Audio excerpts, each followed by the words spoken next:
I'm Fabian from the Battle for Westnod project. Let me fetch my notes. I haven't prepared any slides and not much text because I want to lure you into a discussion about ethical questions of game development. I've been asked to introduce the audience to the Westnod project because there are people in here who haven't heard about Westnod. Who is it? A lot. Okay, Westnod is a turn-based strategy game with hex fields, very old school, with hand-drawn pixel images. Maybe you know Fantasy General or Battle Isle from Blue Byte, which is not exactly fantasy themed, but very similar. Ja? Anything else? Nils, willst du noch was anderes sagen? Heroes of Might and Magic? Yeah, Magic? Sorry, full. Is there any place? I mean, is there a position here? Excuse me. Was ist los? What's up? The room is full. Okay. You know, capacity That's- limit reached. Yeah, No one more in. that's what I was asking. It is. That's what the sign says. Like full.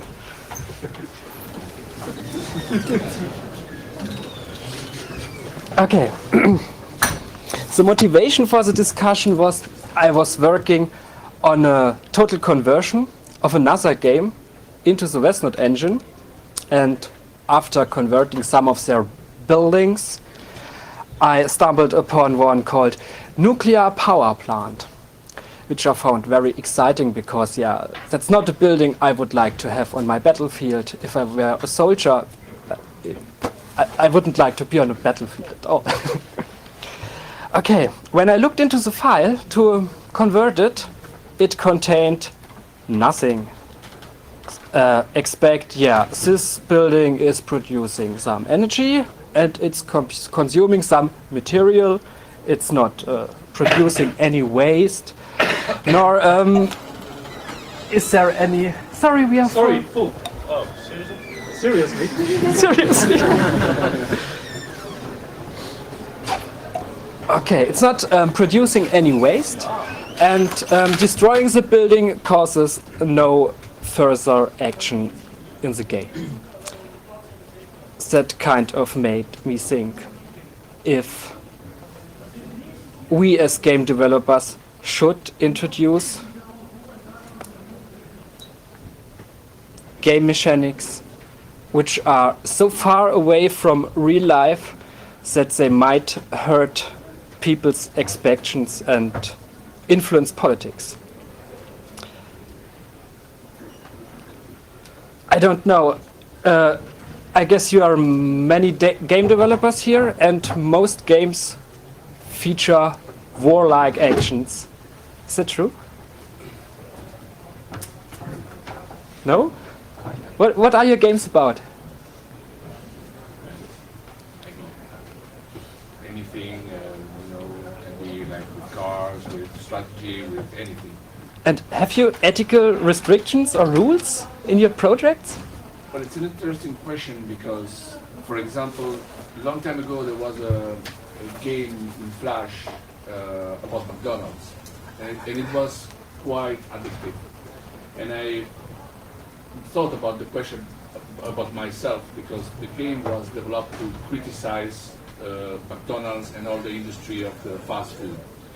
So the game in the beginning it was really addictive. It was trying to move the strategy along all the marketing. You have all the departments. You have the food chain and etc. And of course you can put additives on the meat. You can do really nasty things in Additives that make addictive? The game was really well executed and developed. And what happened is, in the beginning, I tried to do the good things. It was impossible, so you lose it immediately. So the next time I said, okay, I'm going to be really a badass. So I started adding additives, cheating people, firing employees, doing really bad things. And what happens is my curve of earnings was like woof, really up. And so I said, well, right now I'm a millionaire, so I'm going to try to do the right things. So I'm going to try to hire people, to remove the additives of the food, etc., etc. And what happened, in fact, is my curve was getting down back again. So I discovered that the game was developed just to criticize the McDonald's, but it was like kind of sad because it was the message that the game was sending to you is the only way to do good for you and earning money was doing bad things in the world. And I was really a little bit disappointed about, about the message, because every game has a message, a cultural message. When you play, you receive something, and if you receive such a negative message, you get pissed off. Yeah, please. This discussion isn't anything new to games, specifically it's the same with any media. Yeah, indeed. What kind of messages do you want to convey and so on. What's specific to games though is that they are simulations about system simulations basically. Every game simulates some kind of a system, and I think the main ethical question is whether it's okay to present a simulation without telling that this does not represent reality. For example, even disguising it as if it would represent reality. For example, Sims is a good example. It kind of tries to, okay, it has a very playful attitude, but it kind of tries to simulate. The Sims The from? Sims, yeah, The Sims. So it kind of tries to simulate reality, and it kind of conveys this that this is like the real life, though it is a playful mode, yes. But anyway, the message is that it conveys is that when you get money, you get to buy things and so on. So you get to develop your character by getting money and navigating the social networks and so on. But the point is that it never says explicitly that this is our version of reality, and this might not actually be reality. Is it understandable that people understand this without explicitly telling them? Yeah, I thought, aren't most people knowing, okay, this is a game? But is it true for children? I witnessed a boy and a girl playing at a Spielplatz, what is it called? A playground? And the boy jumped upon the girl and hurt it a little, and when he was interviewed about that, he told, yeah, I was expecting her to turn into a banana or some other fruit. It took me some time to realize that this concept is from Super Mario, which sounds a lot, yeah, Super Mario is innocent when you watch it as an adult. But it's free for children, even for very small children, and maybe appealing to them. And yeah, it caused that incident at the playground. Anything causes an incident at the playground, though. Yeah? I think that maybe this isn't really the problem about games, but it's more about problems about like the tutors, the people who are watching over the children. So in the end, when you make a game, you have your target audience.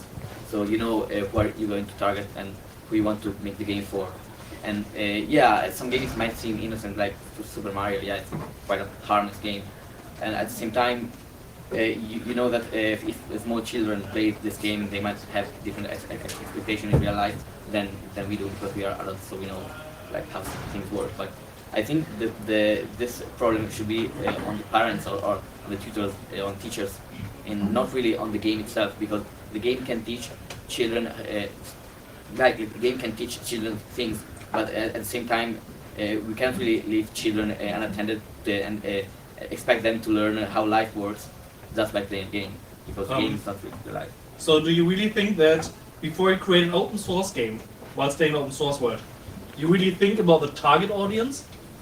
Well, or do you just want to create a game often which is fun for yourself? Well, personally, but myself, I make a game for myself. That's being honest. But at the same time, being open source doesn't mean that you cannot have an audience, because you know when you make a game, you have like topics, you have subjects, you have play styles in your game, and even if it's open source, it doesn't matter, because yeah, it means anybody can hack with it and can play, can modify it, but still you have an idea about the people who are going to play your game. At least you should have, even if it's open source, it doesn't matter, I think. The question is just how you can make sure that all developers agree on a similar target audience and level of content, so to say. Well, I'd say you could have guidelines about what you want to have in your own project, and if somebody doesn't agree, then they can fork it, or they can. I mean, it's open source, so you can do whatever you want, right? Technically. Yeah. So, In Westnode we have no gore, so there's no blood. It's a war game, but without blood. And this is maybe a good idea on the one side, but presenting war too clean might be a bad idea on the other side. My grandfather was in World War II in Russia, and yeah, it wasn't so nice. You have commercial games, advertising military. Hallo? Ah, genau die brauchen wir. Thank you very much, please. It looks a little Real bit. sign. It looks a little bit more official. I see some content on it. Yeah, we have the very realistic America's Army first-person shooter, which is indeed very realistic. I have been told so, but it does not present any blood, and people just vanish from the battlefield. And yeah, this is for me, from my opinion, this is crossing a line. I would like to have first-person shooters as much realistic as possible, even with. Very arcade. Pardon? Or very arcade. Or very arcade, yeah, maybe. With a lot of jumping or so. So you really see this is not the real war. But if you want to simulate the real war, simulate all of it, please. Well, no, but I disagree. Because You disagree? Fine, yeah. I think you still have this responsibility. For example, if you play GTA for 10 hours and then you go driving, you have this moment when you think, oh, if I run these guys over, I get some bonus points. So if it's a Yeah, really, you get. simulation, then you have this blurring of the line between game and reality. So I think if you do a perfectly realistic war game, then I don't know, it could affect you psychologically. Hopefully. Yeah, but I think you still have to have this separation where in yourself you can say, okay, now I stop playing, now I'm in the real world. I was just going to say, I think games are going to get ever more immersive anyway. And imagine a game where it was. Sorry, please talk louder. I was going to say, sorry, I thought I was shouting already. I was going to say, I think games are only going to get more immersive. And I think, imagine a scenario where we do have a game that's exactly like life, where if you die, you die. That's it. Not literally, not physically, but you can no longer play the game. Yeah. What would it do on a social level if we were all playing a game? Like you could, what's the competition? Where are you going with the game? I think that kind of things present an opportunity here for us to have like an ethical framework, be it in open source gaming or commercial gaming, where there is an understanding of where that level of immersiveness is and what it means to the player. So your point is complete realism is just not possible or boring. It's not viable, is it? I don't think. That's the point. In fact, I totally agree with that. There is 3 points in here that we are discussing. First of all, one point is that the video game is an art, and as any art can be positive, negative, so it's a tendency. So when you see a movie in the cinema, it can be a good movie, bad movie, it can reflect the reality or not. Maybe you see, I don't know, movies of Arnold Schwarzenegger that are really funny, blah, and there is no blood, or the A-Team, and okay, it's fine for kids, there is no blood, but it's not the reality. And if you realize what they are doing, it's just really, really crazy. The second factor is when you play a video game, it's something kind of addictive, kind of dependent on the person, of course. And if you get so immersed, you tend to fade the real life for example, I discovered myself playing Assassin's Creed and a lot, and of course I like to travel, so when I go to watch a monument, I say, oh my god, I just climbed this monument in the Assassin's Creed, and you feel like, yeah, I'm going to climb it. No, of course not. But you feel like the impulse, and you get scared about yourself because your brain has failed in such a way a little bit the barriers between reality and fiction. And there is another factor, the challenge. The challenge is when you play a video game, you need a challenge, and it's a game. It's something for fun. If you try to make it realistic, as he says, you die and you don't play anymore. Okay, it's fine. It's a lesson. It's okay, but it's not a game anymore. It's something different.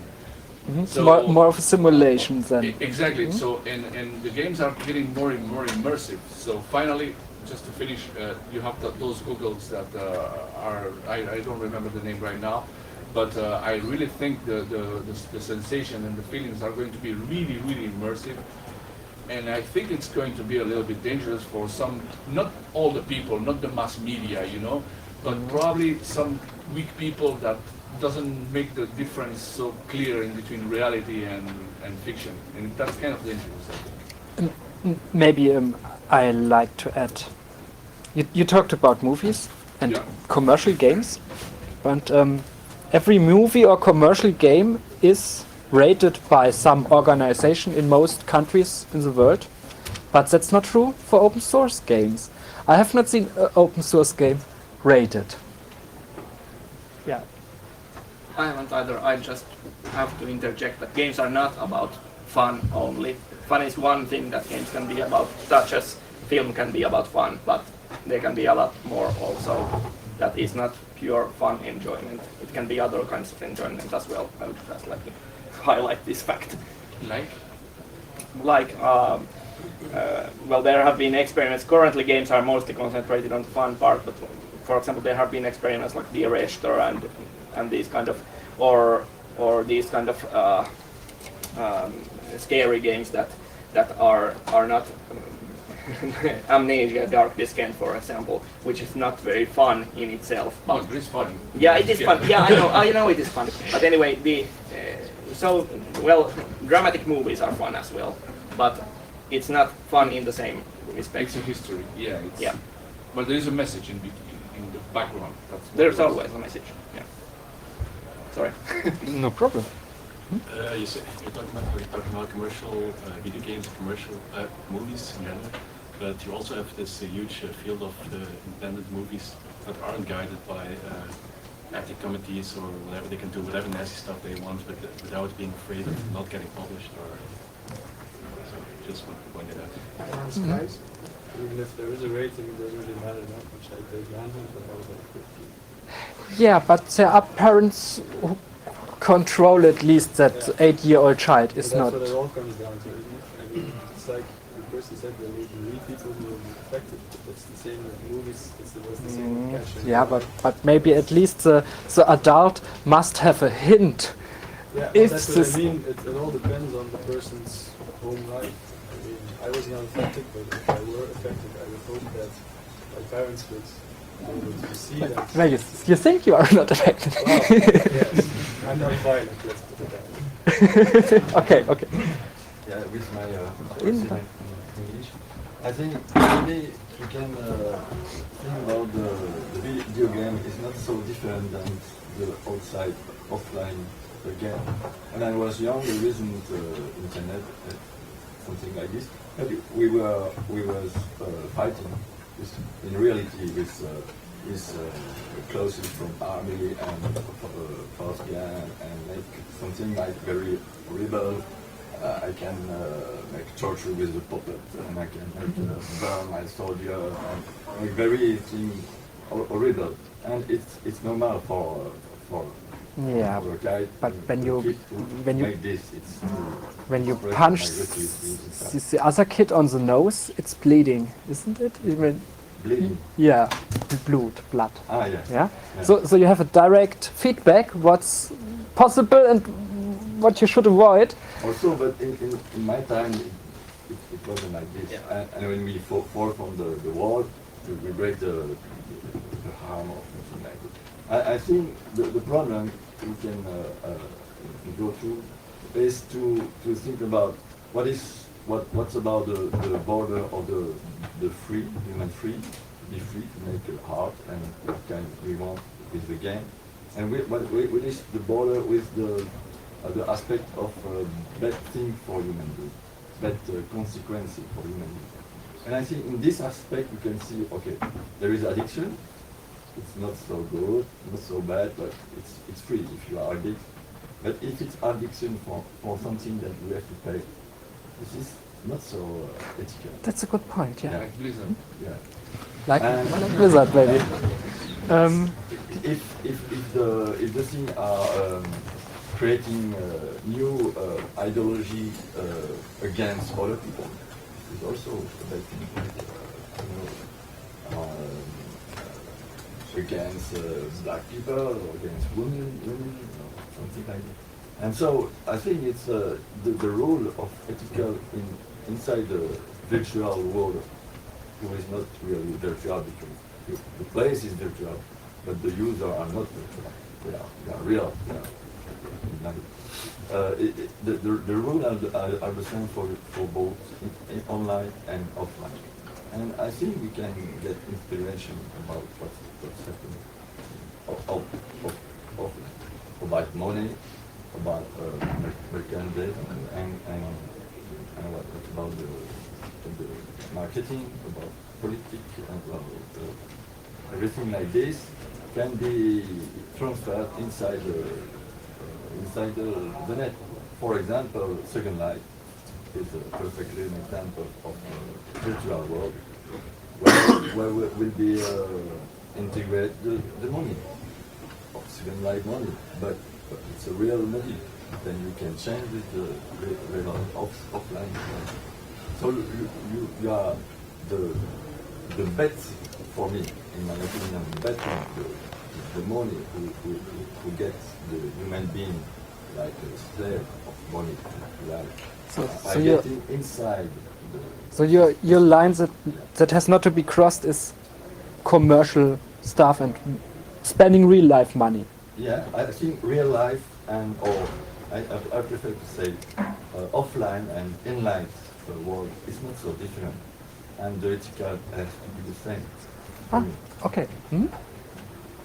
Dann und dann. You go ahead. Yeah. Okay. I wanted to add something. When you said that in real life, if you punch somebody in the face, it starts bleeding, so you know that there is a difference. But also, when we were young, for example, and we didn't play video games or we didn't have internet or whatever, then we would also play, for example, with dolls or other puppets. And if I would take my sister's dolls and broke them and tear them up and whatever. I did that. And then I would say that I would know the difference between a doll and a human. So there is ethics that you can apply both in playing offline, but playing in real life, and also playing in games. And I don't think that we really need to go too much into realism and say, yeah, games should be realistic, because you need to teach people that doing bad things in video games. They should know the difference.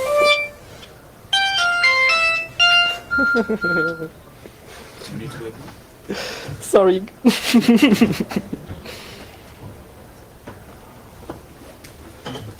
So. Is it ethical to use mobile phones during talks? Yeah,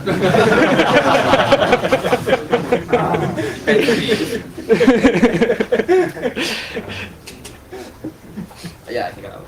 You will fit. Yeah. I think about connecting money with games. I think there are a couple of aspects. One is the fact that Addictive. Yeah, exactly, addictive. One is the fact that if you hook the money getting thing exactly into the thing that causes addiction.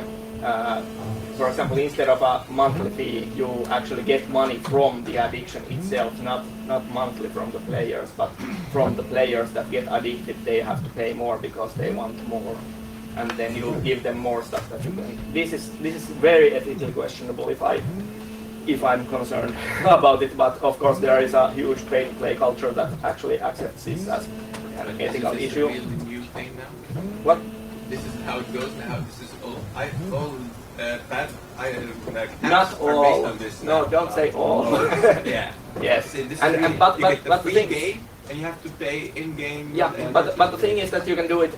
But the thing is a degree. It's not in itself bad. If you connect it directly to the addiction elements, then it of course goes very bad. But if you still allow meaningful paths that don't lead to costing money, then you provide an alternative for people that are addicted to the game but don't want to spend the money. Not every people do this.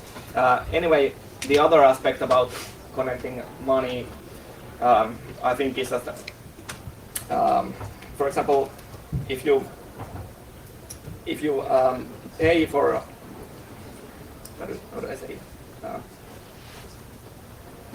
Well, I'll come back to it later after I've organized my thoughts a bit.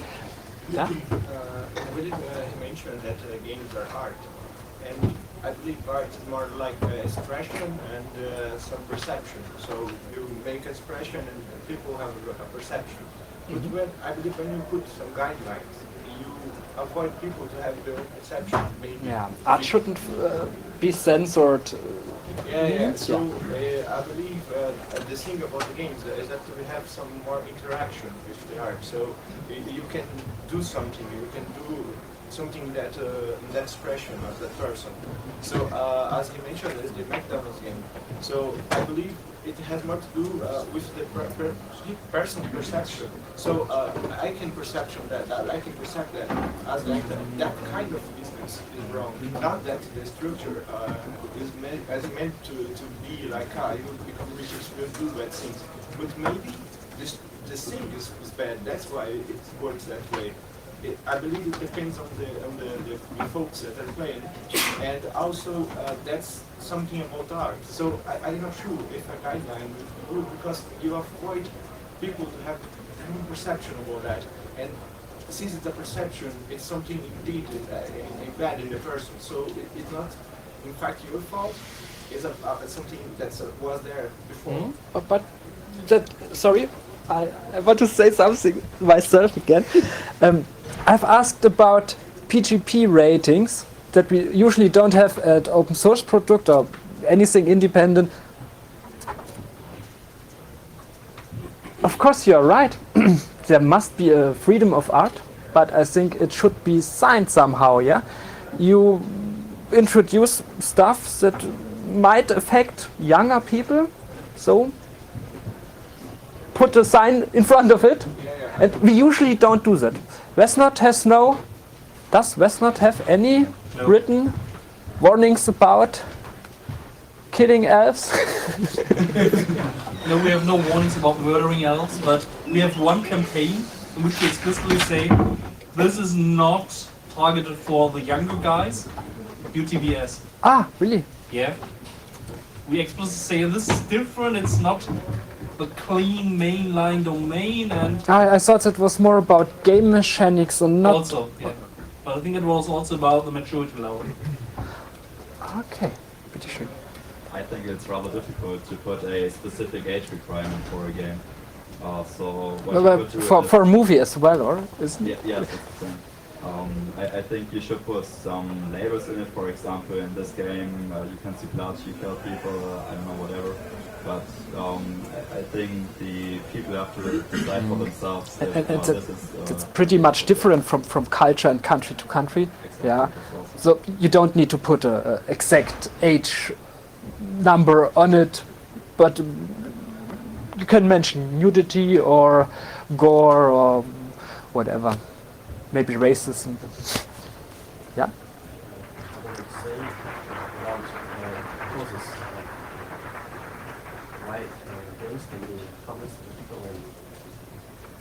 I think that it's not the game which makes a person violent.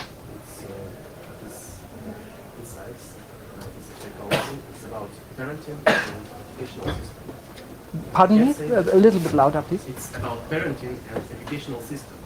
it's not about that. This game, for example, GTA 5, if the man plays it for 16 hours, then he goes out to the street and runs over the pedestrians. It's about a person who he is and how. So the game is just presses some buttons inside his mind, maybe, and if he has that red button, which is Yeah, but many crimes nowadays only involve pressing buttons. well, so I want to say that in the medieval ages, for example, I'm sure that on the playground, a small boy could cut a small girl because, and his parents asked him, "Why did you do that?" He would say, "Oh, you know, the church. They said that we must kill the witches, and she was really a witch." Ah, yeah. And that's so. The games are not the main cause. It's a sign of person. You wanted to say the same? Exactly. In fact, the GTA, well, another game from Rockstar that follows almost the same line is Red Dead Redemption. And it's so funny if you look at the videos in the internet and YouTube about the possibilities that the game gives to you. So I was just mentioning a story that happens to me. So you find a woman in the desert and something like that. The Rockstar shows her like really stupid, and so you don't like it.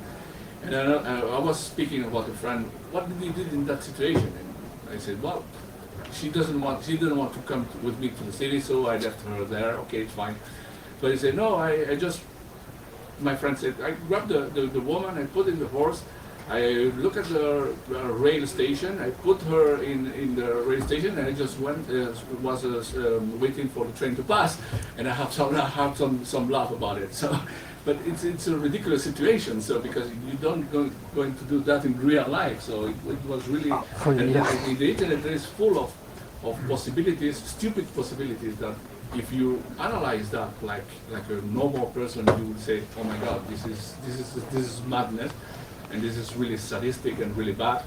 But it's funny because it's just like black humor. So in the end, you know, what is the difference in between good, evil, or the reality plays out or not? So you are not going to kill the people in the street just because you have seen it in GTA. And in GTA you have lots of possibilities to do it. So it's more inside yourself.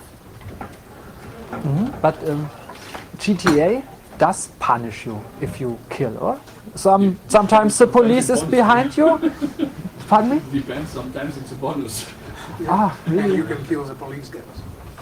Oh. It's remarkable. Some kind with the new weapons.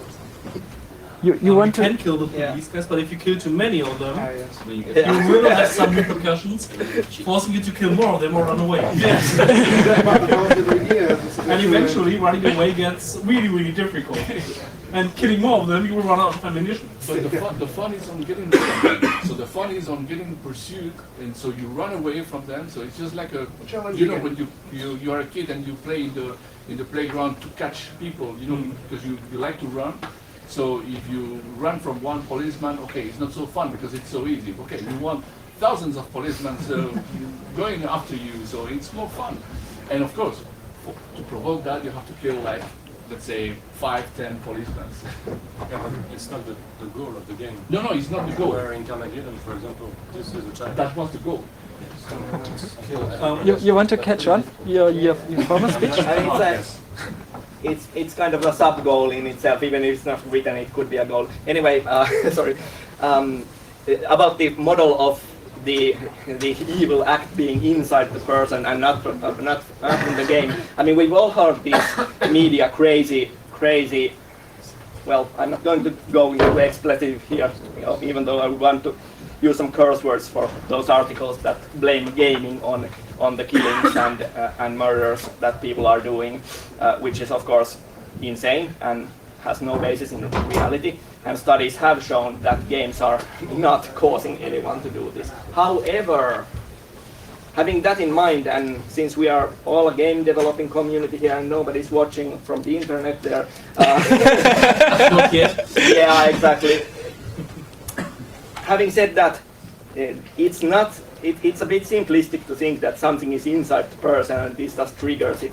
The human mind is a complex thing, and games are one thing that affects it, even if it's really bad to say it, because people automatically associate it with these crazy media articles that have no basis in reality, even though games may still affect as does anything. I believe one of the main things on games is that you can test the limits. Like there is some things that you wish to do and you cannot do because you're in real limited. life. And you choose what you want to test. Because sometimes you would like to be Mars, you would like to be Venus or galaxies, so you try it again.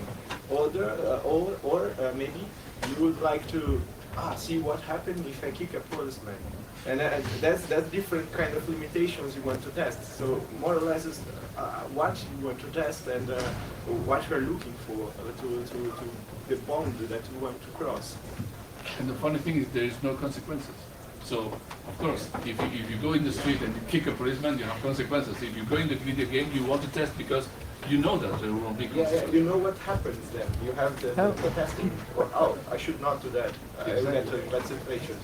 But if I remember the concept of GTA correctly, you are a criminal in this game. So they call you a criminal and you do... You can? Well, yeah, as always, you can use things to bad things and good things. So you can harm people. No, I don't think you can. there is no way to finish a game without doing something, well, without killing a lot of people. So, in my opinion, it's okay when this game say we are the criminal now, and this is bad per definition, so we do bad things. But there are games where you are the hero and do stuff that is fragwürdig, questionable. For example, in Red Dead Redemption, I don't know if you played the history mode, but in the history mode it was okay, you kill people, but the history was a guy that was redempting himself, so the history was kind of positive, okay, look at in such a way you want. And in this case, what they do is, just like in a movie, if you see like movies like Heat or movies of gangsters or things like that, they try to establish a link in between the user and the main character in such a way that, okay, they are criminals, they are bad people, but they try to empathize, they try to look the empathy. So there is different, in GTA, for example, there is in GTA sorry, 5, your point is the characters in GTA have a certain depth. Yeah, so indeed. you can understand why they do stuff. Exactly, exactly. So, for example, in GTA 4, the main character, you start like I don't know, it's what kind of, you don't, in my case, for example, I didn't empathize at all with the character. And once I finished the game, I must recognize that you feel like some kind of empathy saying, okay, he did all this, but have some kind of his reasons. You know? Maybe like Breaking Bad is one exactly, of my... that's the same feeling. So, for example, in GTA 5, they show you three main characters, and those three have different personalities. So the people, they try to make the people empathize more with one, with the other, I don't know, it depends of the story, it's quite complex. But of course, in the video games in general, what they try to push is the same feelings in the movies. You try to identify the user with the character, even if it's evil, good, bad, they don't mind. Because in fact, what you want is to feel something and have an experience. So if it's good or not, and if it's ethical or not, depends mainly on the director of the script. Because it has the same responsibility, like it's not all the responsibility in the creator, there is many people involved. So you have graphics that does the thing, you have programmers, but mainly it's the concept art and the script director that are going to have the ethical responsibility on the game. That's what I think. Do you really think that people feel like working when they play on Playcom? No, but that's different because the video games of the 80s was more like you move this piece, it fits in here. It's more like Tetris. So you don't associate reality with that. It's more like a puzzle, you know. Sorry. That's what I Can we hear say his that voice? I think it's very good for games to show a different rules of reality, or in a game you can live an experience that you will not live in the real world. This opens your mind. I think we should promote that the games make this difference explicit. I share this When you write a opinion. game, you should think of what are these rules and what are the difference with the real world. And I think it would be very good if games and open source games make it easier that they have modules, parts with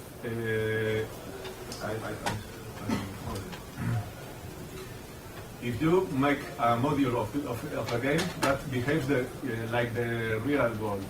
For example, you can write a game of war without blood and without permanent death, but you can write a mode that if you play it when you die, you are dead, and with a lot of blood. This module probably would be less fun to play, But it should be available to. But it would be Yeah. very interesting for people to know, to make very explicit Something like a card mode and not a card Yes. mode. Mhm. Ganz da hinten. I'm just thinking though, I think there's a gap here. Like, I don't know if this exists. Louder, louder.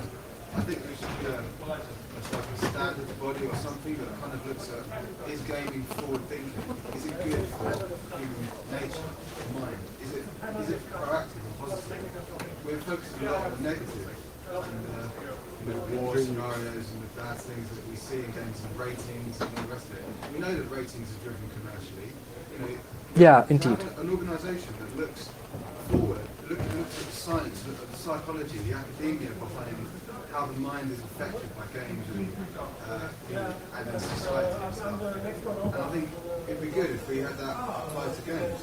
There was a study a couple of years ago that showed that gamers had faster reaction times than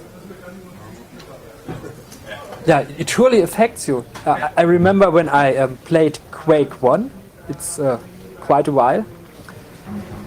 I dreamed at night from being in Quake levels with other friends I know, and everyone had no weapon. Yeah, we were completely weaponless, so we had to trick the monsters, and many of us died. And every time I died, I waked up totally wet from sweat. It was a dream. Then I fell asleep again, and I reincarnated at the same. That took the whole night. And it was fun because I realized at some point, it's a game. Gesundheit. Yeah, it must have affected me. What can I tell about the dreams? Yeah, I had this, somebody on the TV tried to type the fact that somebody gets dreams about the levels of games, and about walkthrough them in the sleep, to the actual the rise of addicting to the games and the rise of violence amongst gamers. But normally, when you're sober or even drunk, sometimes you have dreams even more grim and crazy than just level of Quake. So, Or normally- fever. Yeah, My fever dreams are the all- fever dreams are even more horrible. And normally, just any person having the bad dream, not going crazy and killing everybody. Normally. Good point. Dreams are our way of simulating reality and different outcomes and so on. So they are. Are you sure? I'm not sure, but that's one of the things that they are thinking about that might be dreams. They could be.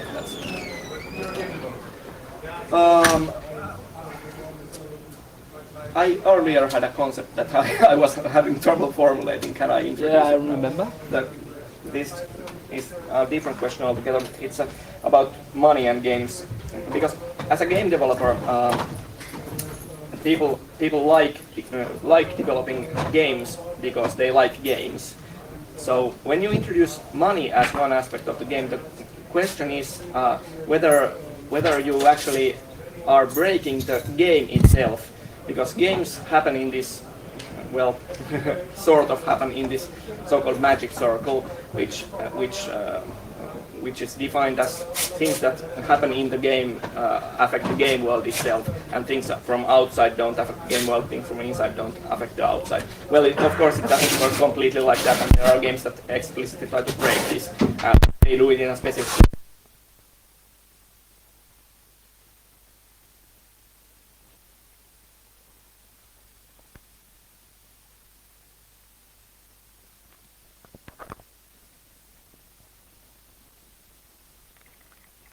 The magic for sword example, plus if I- 5. and I can wait for 10 minutes, or then I can build it right now if I have the money, or then I can attack another person's castle with 20% more efficiency if I pay now. So then you are actually breaking the game, because why we love games is probably because they offer this different kind of world where things interact in a different ways. So you are injecting money into that. So my question is, do we have an ethical responsibility as game developers to actually keep games as games? Well, there is a point in that. For example, if you, the sample that you gave was quite neat, and in this case, well, you have the choice. So I don't see many major issues on ethics. If you have the choice on paying or wait, okay, fine. The problem is when, for example, I go back to the sample of Blizzard and World of Warcraft, for example. If when you pay the quote, the monthly fee of, I don't know, it was 12 euros when I was playing. Okay, you play, and they have methods that I don't think they are ethical at all. For example, I played it was 8 months, and I decided to do not play anymore because I was seeing that the game was repeating itself once and again, so I got tired of the game, and I simply decided to do not play anymore. And I don't pay them my next fee. And I received an email, really, to me, really nasty, that convinced me to do not play anymore, ever in my life. It was like, we remarked that you don't play World of Warcraft, we are so sorry to... That was from Blizzard? It was from Blizzard. And he says, they said, well, if you feel that you're not playing anymore because you don't have time, we have special groups for you, so you can keep playing, but with special people that will allow you to keep playing without spending so much time and doing special missions. And I realized that I was like in a sect, or like it was a group, like, you know, that grabbing my mind. And I felt really bad, so I said, no, I don't want to speak with those guys at all anymore in my life. And I don't think that that's ethical at all. So if you have the choice of paying or not, it's fine. But there is a counterpart on this. Okay, you say, okay, I don't want to pay World of Warcraft, but I want to keep playing World of Warcraft. Okay, there is pirate servers all over there, so you can connect without paying and blah, which is illegal, but you can do it. The thing is, people that I know that played in the pirate servers always was complaining because there was hacks, and there was nobody trying to care about that. So there was lots of cheaters, and you are playing a game, and what is cool on playing a game is there is rules that you have to accomplish, and everybody follows that rules. So that means that if I'm better than you, I can win you. But of course, if you cheat, you will win me even if you are worse than me. So there's no point on playing that. So basically, when you pay the quote on World of Warcraft, you are paying the right on playing the right rules of the game. Only that. Yeah, the rest is, well, the rest of the hooking you and trying you to pay, to me it's completely illegal and should be in such a way punished. Maybe this is partly off topic, but I quitted World of Warcraft because I had a stalker who wanted to marry me. and there was no way to get rid of him. You can silence characters, but not players. So every time I met a new nice person in this game, I thought, oh no, it might be him again. Yeah, and this was completely stressing me. Yeah, I can imagine a stalker in real life is one of the evilest things ever. The people like Blizzard should well, they know of course, but they shouldn't have responsibility. So they should understand that okay, they made it such a big game that hooks the people in such a way that I had the chance to point at him, and then his account was closed, but he just bought another one under another name and started again. Yeah, it was completely. I had no chance to get rid of him without leaving my character. Yeah, of course, without disguising. Yeah. One thing, like I think the monetizing sort of the gambling kind of mechanics is an interesting question. Please talk a little bit louder. I can't hear you. Talking before about think of the children because think they're bananas or whatever. But there's no ethical, there's no standard body that says like movie ratings don't stop them putting ethically questionable characters as a lead character in the movie. You can tell it's a PG movie that's got an ethically horrible lead, oftentimes they are, horrible character with bad ethics themselves. But the movie is PG because there's no violence. But ethically, it's not, the standard body doesn't care about ethics, it's not about them. So I think for games, the most important questions aren't whether a little kid sees something realistic violence. It's more these trickier ethical questions like how we hook people, which you can't have a rating. You can't say this game is rated. Okay, if we're not hooking you, I'm taking my money. Well, it's much harder. Yeah. Rating is a difficult question. Yeah, but also I think with rating there's also this other layer where usually the kids are more tech savvy than their parents. So when the parents think they're in control, there's always a way to. I mean, if I know a game is when I'm 13 years old, like, oh, this is a mature game that I'm not allowed to play. That's yeah, the first thing I'm but gonna do when my parents go to bed. maybe alone the fact that I'm not allowed to play the game teaches a child that there's something wrong with the game, and yeah, but it still doesn't. Especially with if we're talking about open source games, distribution is really easy. I can get it legally, perfectly. Yeah, I think there's this extra level of complexity involved. So it's not only about putting a label on it, it's also about maybe distribution or like publishing the games. So, yeah. Yeah, you can't enforce that, Yeah. sure.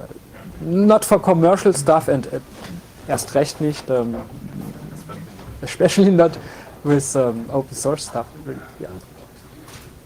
Maybe we can see the problem about accessibility. So it's not a problem from a programmer and the company, but more problem of social context of the child and role of the parents. Because with internet now, kids have the possibility to access to a lot of things, pornography, bad movies, bad games, and everything like this, including pedophile net who are on the net. And this is really, this is a danger for the kids. But this is also something near the game ethic problem. It's about all the net system, all this new media age of everything accessible. And this is for me, it's a debate more large about the ethical, not about game, but about internet access. And for me, it's incredible why Sorry, parents... do you have children already? Yes, I do. but to your own. Yeah, so it's I not a think question we right use, now. The computer with touchscreen and something like it. It's very good. I like it, but it's not too much. It's very good, and maybe you know more than his mother. But what I want to tell about is if I lose the target. No problem. I would like to add that I think obviously we are talking about the impact on children. Well, not only, but Mainly, I think that's very important. But I think there's a transition going on the current generation growing up with games and media because we obviously have much more understanding of the technical and because of the development in the last 20 years of dancing. Our parents didn't really understand about these 3D games, they didn't know it, but we have much more possibilities to control this for our children. So you see the problem is not as worse as it was in the past regarding children. Yeah, I would agree.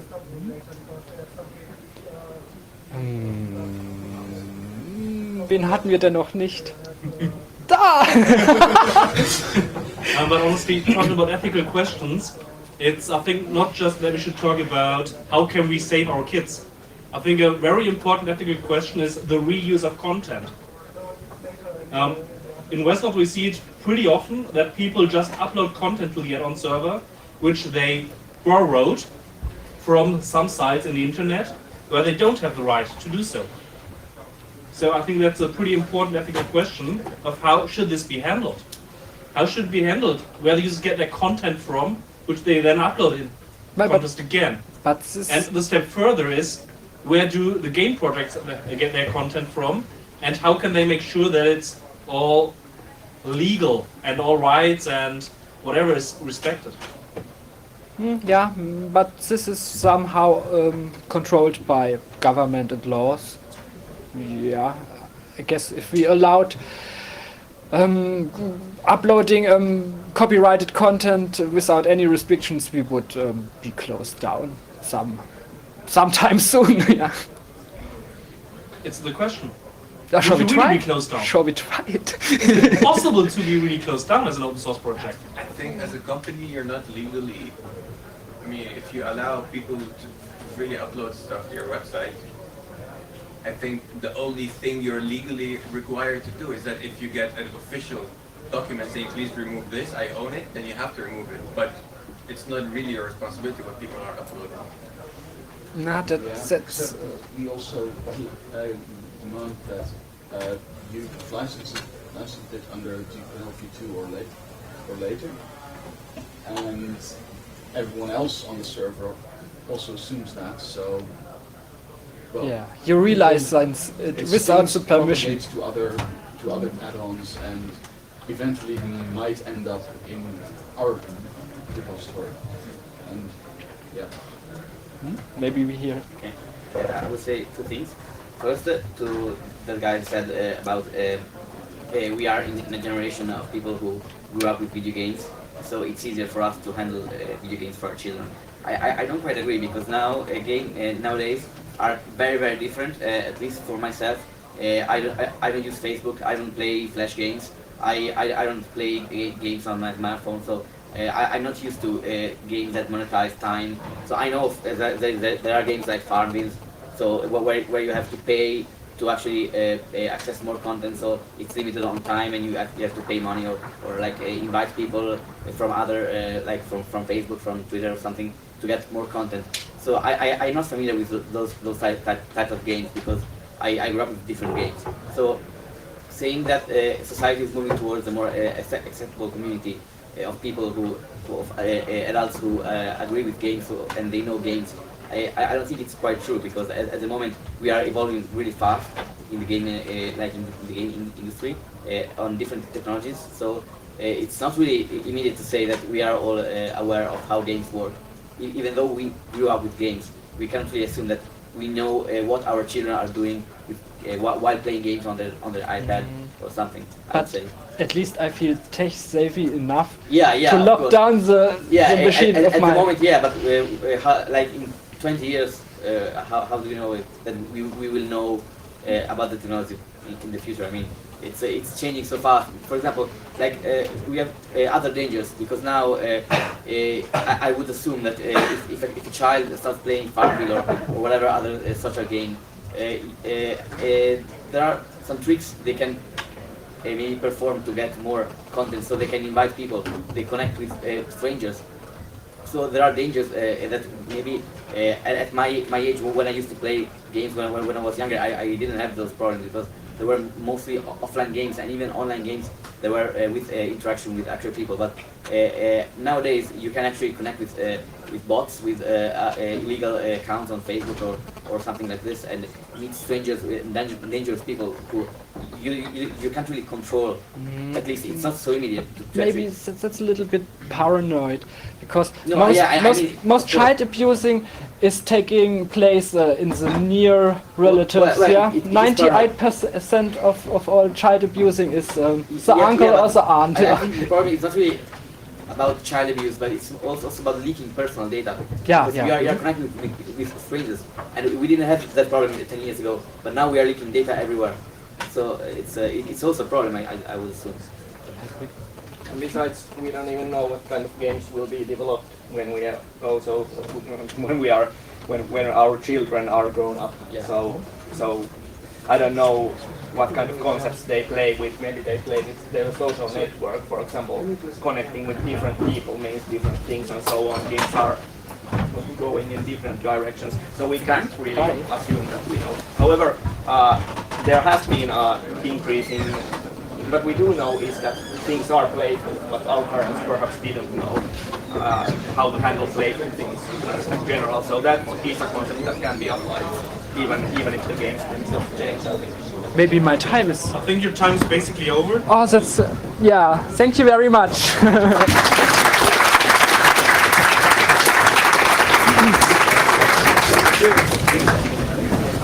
Sorry.